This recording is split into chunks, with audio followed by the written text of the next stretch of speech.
How to manage subscriptions or application in-app subscription or any plan you have purchased on any application through the Google Play Store, how you can simply cancel it or how you can manage all the subscribed applications here on your Google Play Store.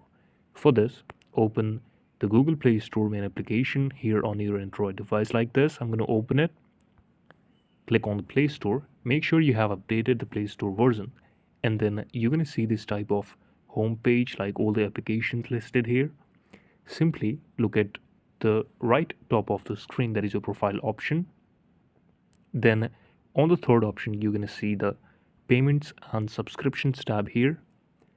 Click on this, click on subscriptions, and then here you're going to see all the subscriptions you have taken to your applications through the Google Play Store. You can simply resubscribe or remove it right from here.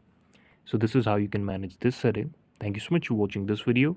Please subscribe to the channel for watching such amazing updates like that.